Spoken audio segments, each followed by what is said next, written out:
Unang-una sa tanan, magpasalamat ko sa inyong ginapakita ang suporta sa akong amahan.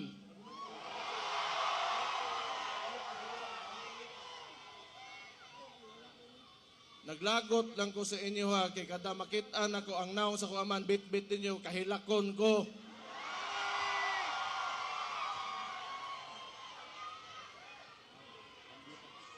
Mugara pod mo. Usob ko magpasalamat sa tanang Pilipino sa tibuok kalibutan na nagapakita og suporta kay PRRD.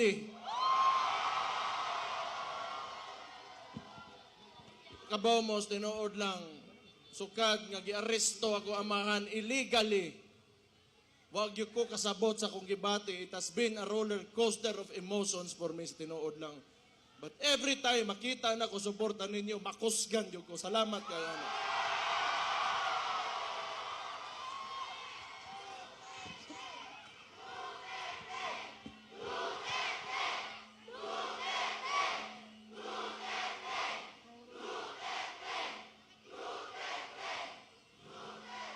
Siguro, gamiton ko ni nga nahimo kong Vice Mayor ninyo, Mayor, morning, sa termino nako karon, morning, last na nako nga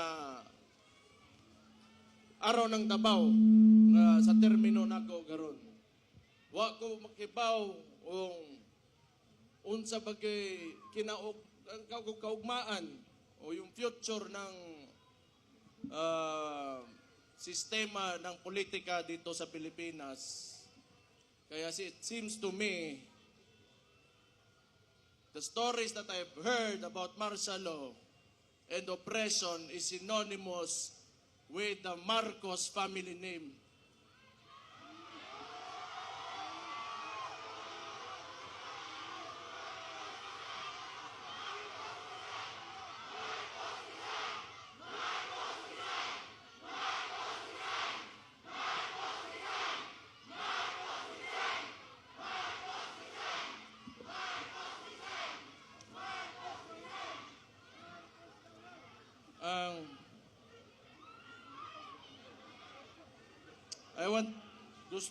I will take this opportunity to tell Mr. Marcos how I feel about him.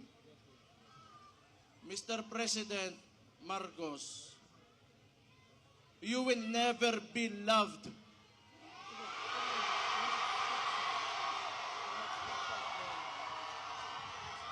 Especially to us who are calling out Rudy Duterte's name, you will never be loved, Mr. Marcos.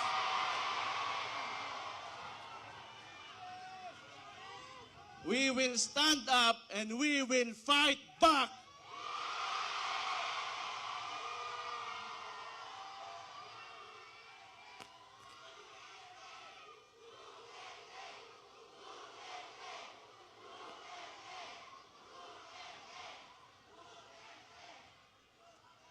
Kita mga taga Davao, ingon ani na siya.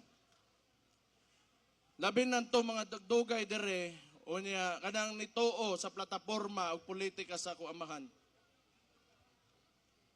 Nga ilang gikuha kaning administrasyon ni Marcos o si Bongbong Marcos mismo, binigay niya sa ICC. Murag wala lang, ato na lang, murag walay nahimo ang atong pinalanggang amahan diri sa Tundak Bayan. Kibaw mo, di ko matingala gyud, tinuod lang. Di ko matingala. Nganong ingon ani karon? Kay because Rudy Duterte stood up for every tanang mga traditional politicians, di nila gusto nga kausaban aning nasura ni. Una, along aning with Marcos o kani mga uban ring mga bagagnaw ng mga politiko. Di nila gusto nga naa ng Rodi Duterte diha kay mabulilyaso ang ilang mga dola sa gobyerno.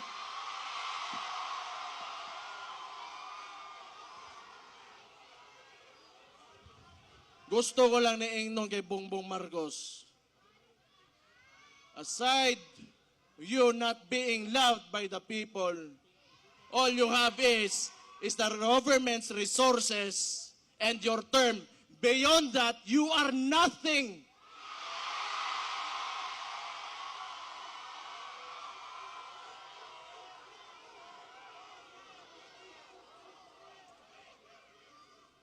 Kalimot uroy ang putang ina. Kita'y nagtabang sa iya makalingkod sa diha karon siyang ginalingkuran.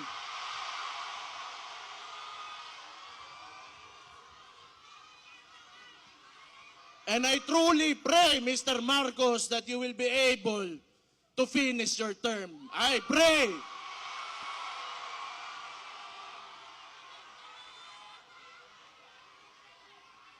Di ko ta matingala.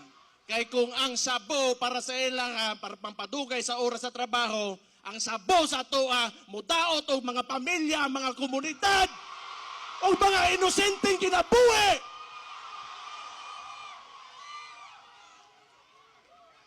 Di ko matingala nga nung ingana na sila.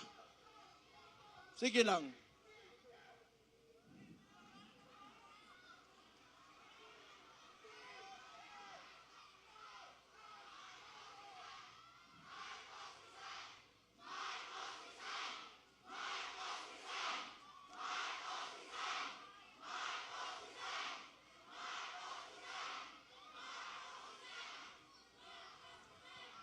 Ibaw mo, si Rodi Duterte, nga nung naaresto siya, naa sa diya karon sa ICC, kay ning barog siya sa iya mga tinuuhan sa politika, nga tan-aw niya, mo'y makapasaka o makapalambo sa kinabuhi sa mga Pilipino. Okay ba mo, dili gini panahon nga magluya-luya ta. Dili ni panahon para magluya-luya ta. Dili nato sayangon ang sakripisyo nga gipakita ni Rodi Duterte. Di gyud ni mahuman karon ug di na gyud ni mahuman.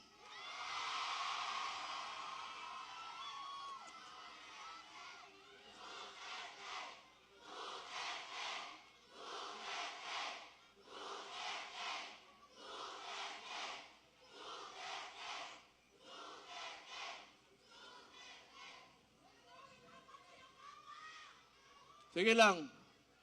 Basta kita, labi ng tong mga contemporaries na ko, some older and a little bit older than me, a little bit younger than me, kita gipadako ta ng mga dabawenyo. Dabawenyo, mapursigihon. Ang dabawenyo, isog. Ang dabawenyo gusto kaayuhan.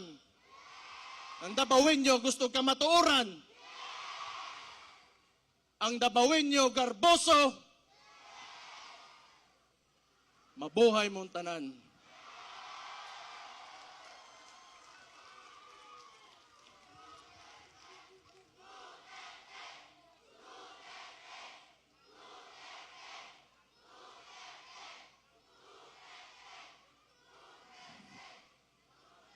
Basta ako, sige lang, paminaw na ko, gidaog-daog yung tagtaman yun karon, gitamak-tamakan yun ta.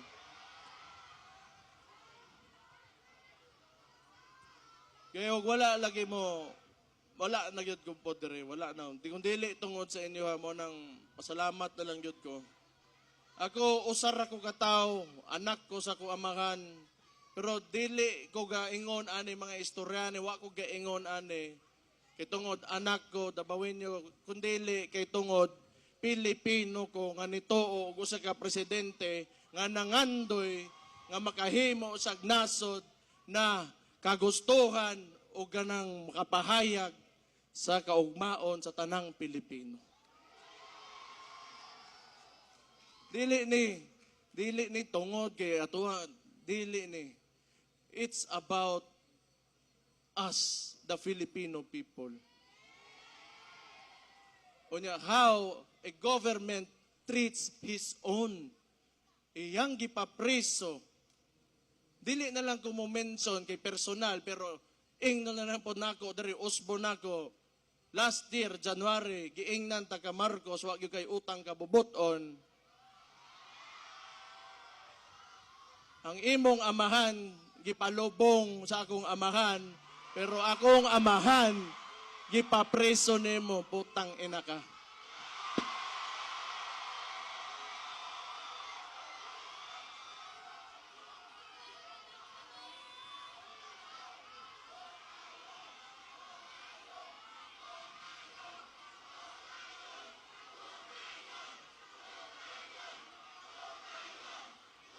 Ayaw, paginguna na.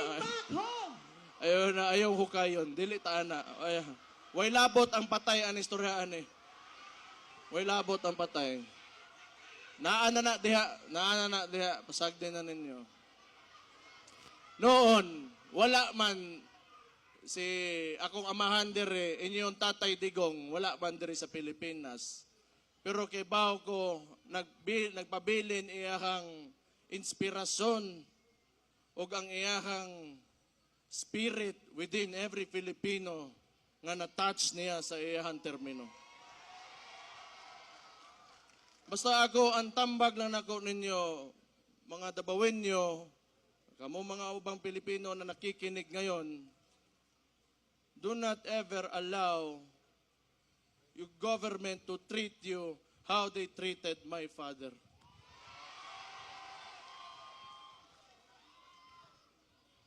Usab,